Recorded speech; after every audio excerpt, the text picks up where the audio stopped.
All right, welcome back. Time to bring in our panel right now. We're welcoming a new face to the discussion today, Dr. Martin Sweet, a political science professor at Purdue who also served on Marco Rubio's campaign. He's joined by former state party chair for the Indiana Democrats, Robin Winston, and two former state lawmakers, one Republican, one Democrat, Terry Austin and Mike Murphy. Great to have you all here with us today. That's, well, yeah, just so you're making that clear. That's right. Let's start with this race for U.S. Senate, Mike, because this is going to be an interesting race for Republicans to navigate. The big announcement from Jim Banks this past week. He's been a close ally of President Trump's here in recent years, and no doubt that's going to be a big dynamic in this primary. Absolutely. I mean, I'm sure he'll bring Trump in. He's already mentioned inviting him in. I think you'll see Tom Cotton come in and campaign. He's probably Banks, yep. Mike Lee, Ted Cruz. I mean, they'll trot out the whole MAGA crew. The question is, and the $64,000 question is Mitch Daniels going to run? And anybody who tells you they know is exaggerating their importance, because he keeps his own counsel pretty well.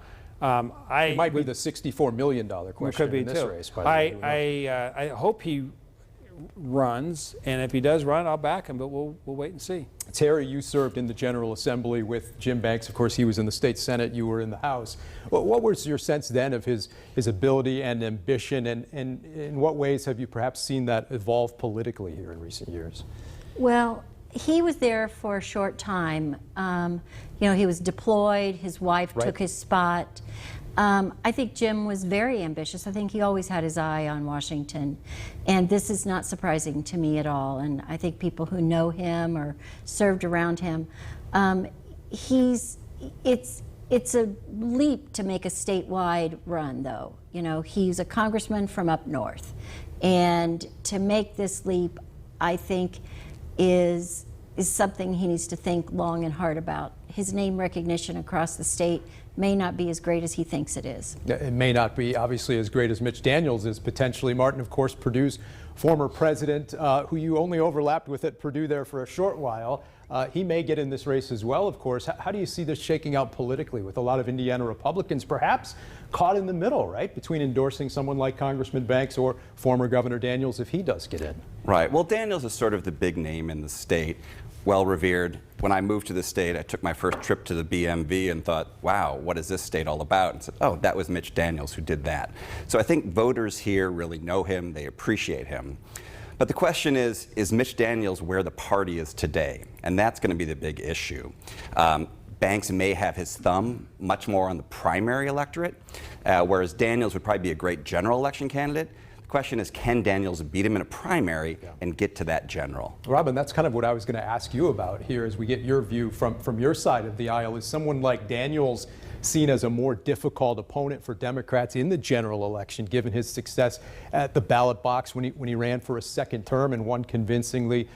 And who does your party turn to in this race next year? All right, so first off, he's going to have a battle. Remember the name Richard Murdoch, and another name named Dick Lugar, who he is a protege of. The party has moved so far to the right, and keep this in mind, 11% turnout in the typical primary. Very low turnout. Terry would know that firsthand, and so would Mike. Very low turnout, so keep that in mind. Right now, though, I talked with Mike Schmoll, our Democratic Party chair, last week. We're focusing on the elections in November of '23.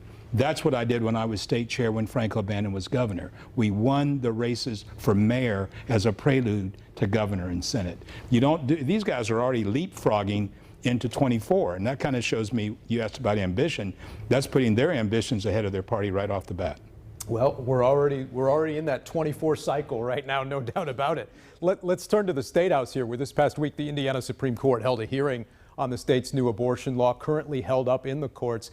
Mike, if the state Supreme Court doesn't uphold this law, do Republicans get back to work this year on a new version of this bill during the legislative session? Well, first of all, I'm not an attorney, number one, so all my knowledge is civilian and political. But I will tell you that the Supreme Court is not under any deadline.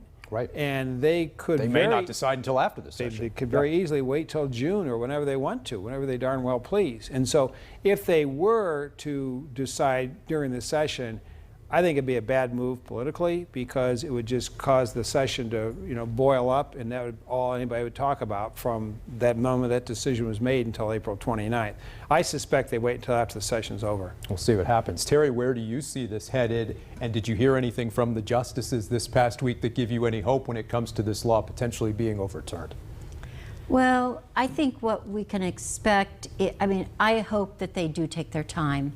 I would envision is that people will go back to work and look for more what we call trap laws, targeted regulations, where they make it more and more difficult if the law is not upheld.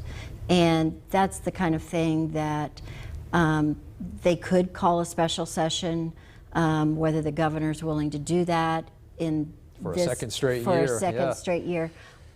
I don't know. We'll see. I don't want to Yeah. project. Okay. So. All right, we'll see what happens there. Terry, meantime, two of your former colleagues putting forth proposals this past week after a couple of headlines that made national news from our state. There was the Indiana father charged with neglect of a dependent after police saw this disturbing doorbell camera footage of his young son playing with a gun in an apartment hallway. State Rep Mitch Gore of Beech Grove, who's also a sheriff's deputy, filed a bill that would prohibit the storage of firearms in a place where a child is likely to gain access. Also this week, some Indiana lawmakers proposing a true hate crimes bill after an Asian student at IU was attacked in Bloomington. Back in 2019, lawmakers passed a bias crimes bill allowing judges to impose longer sentences for crimes motivated by bias. But some critics say the guideline could use a lot of improvements. And Robin, now State Senator Shelley Yoder of Bloomington says in the wake of this, she's now pushing for a more comprehensive hate crimes bill in our state. I think that's important because it's the image of your state. I mean, somewhere people have to realize that economic development is tied to the image of your state. So as Salesforce, do you really want to move from Silicon Valley to a state that acknowledges that there can be crimes against people simply because they're Asians? I don't think that that should be the way things go. So she is going to do that. There will be increased and enhanced penalties if we have a hate crimes bill. I hope that it gets done. And Martin, we have seen other kinds of hate crimes in recent years in this state and elsewhere. How do we navigate these troubling situations, either from a legislative or a political perspective? Well, it's difficult, right? Because at one hand, you say, well, I want to give a stronger penalty because someone committed this crime for X reason. And I understand that because there's a message going out there.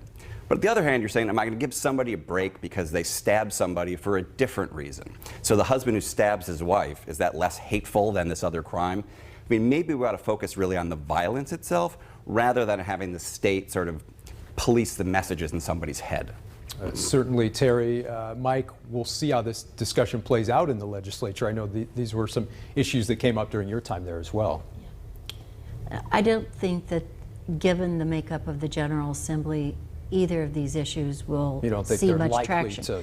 I will say, regarding the gun issue, Mitch Gore took those recommendations in his bill straight from the NRA website. And he had a number of Republican lawmakers tell him they really would like to vote on it. We'll see how that plays out. Our thanks to the panel. They'll be back here in a few minutes. Coming up next, eliminating Indiana's income tax. Some lawmakers want to go that direction, but could it really happen? We'll explore that question coming up next.